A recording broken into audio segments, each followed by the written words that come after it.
सो captain America brave new world का teaser आ चुका है और टीजर के आखिर के 2 सेकंड में रेड हल्क को दिखाया गया। So no doubt red Hulk का एक सिग्निफिकेंट रोल होगा इस मूवी में। तो मूवी देखने से पहले रेड हल्क कौन है, उसका बैक स्टोरी क्या है, वो सब जानना बहुत जरूरी है। तो हम ज्यादा डीप में जाके कंफ्यूजन नहीं बढ़ाते हैं, जितना जरूरी है उतना ही डिस्कस करते हैं। तो हमें जैसे पता ही है हल्क को सबसे ज्यादा कोई नफरत करता है तो वो है जनरल रॉस, और कॉमिक्स में भी यही हाल है, इनफैक्ट कुछ ज्यादा ही है। तो कॉमिक्स में जनरल रॉस हर तरीके की कोशिश करते हैं हल्क को रोकने के लिए, हर ट्रेडिशनल मेथड को अपनाते हैं और फेल हो जाते हैं, और उसका बस एक ही एम था, हल्क जैसे डेंजरियस क्रिएचर को दुनिया के आम इंसानों से दूर रखना। एक तरीके से देखा जाए तो रॉस का माइंडसेट कुछ ऐसा था कि हल्क जैसा जानवर एग्जिस्ट ही नहीं करना चाहिए, पर जब हर नाकाम कोशिश करने के बाद वो फेल हो जाते हैं तब वो बनाते हैं एक अलायंस विलेंस को लेके, जिसके मेंबर थे मॉडोक एंड द लीडर, और उसके बाद जनरल रॉस अबोमिनेशन को फ्री कर देते हैं हल्क को मारने के लिए। बट ऑब्वियसली हल्क यहाँ फिर से जीत जाता है, बट अबोमिनेशन यहाँ एक जान ले लेता है और वो थी बेटी रॉस, जी हाँ जनरल रॉस की डॉटर। फिर जनरल रॉस और भी ज्यादा डिप्रेशन में चले जाते हैं, बट उसी वक्त वहाँ आते हैं द लीडर एंड द मॉडोक और ऑफर रखते हैं बेटी रॉस को फिर से जिंदा करने की एंड हल्क को डिफीट करने की, एंड डेथ वैली नाम के एक जगह पर वो मिशन को एग्जीक्यूट करते हैं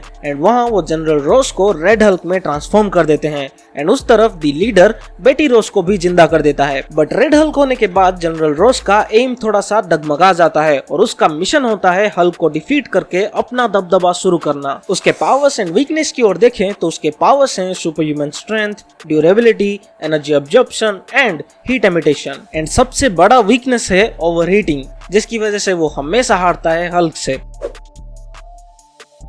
तो द लीडर का कैरेक्टर एमसीयू में एग्जिस्ट करता है और वो है सैमुअल स्टेम्स, जिसको हमने द इनक्रेडिबल हल्क में देखा था। यस, वही होता है द लीडर। एंड मॉडोक का कैरेक्टर को आपने देखा होगा एंट-मैन एंड द वास्प क्वांटममेनिया में, सो उसको तो आप भूल ही जाओ, मुझे नहीं लगता उसको वापस लेके आएंगे।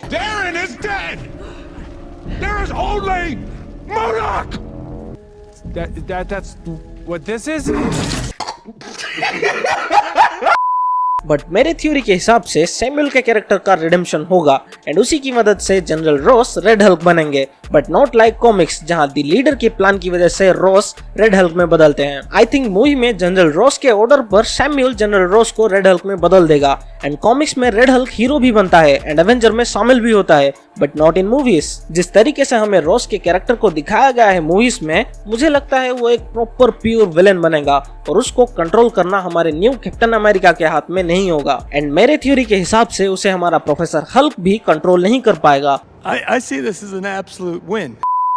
और इसीलिए उसको कंट्रोल करने लाया जाएगा रेड सी हल्क को। जी हाँ, रेड सी हल्क भी एग्जिस्ट करती है और वो और कोई नहीं बेटी रॉस है। हाँ, कॉमिक्स में जब द लीडर बेटी को वापस जिंदा करती है तभी उसे रेड सी हल्क बना देती है। तो मूवी में आई थिंक जब रेड हल्क को कंट्रोल करना नामुमकिन सा हो जाएगा तब सैमुअल की मदद से Captain America and Hulk Betty Ross को सी हल्क में बदल देंगे, and red she Hulk, professor Hulk and Captain America मिलके रेड हल्क को कंट्रोल में लाएंगे। So this is my theory behind red Hulk in Captain America brave new World, and कुछ और थ्योरीज हैं रेड हल्क के मिशन को लेके एंड उसके ओरिजिन को लेके। सो उसके लिए तो आपको अगला वीडियो देखना पड़ेगा, so stay tune. So this is the video guys, आपको कैसा लगा ये video and my theories comments में जरूर बताना, एंड आपका ओपिनियन अलग भी हो सकता है and that is totally fine. So see you in the next video.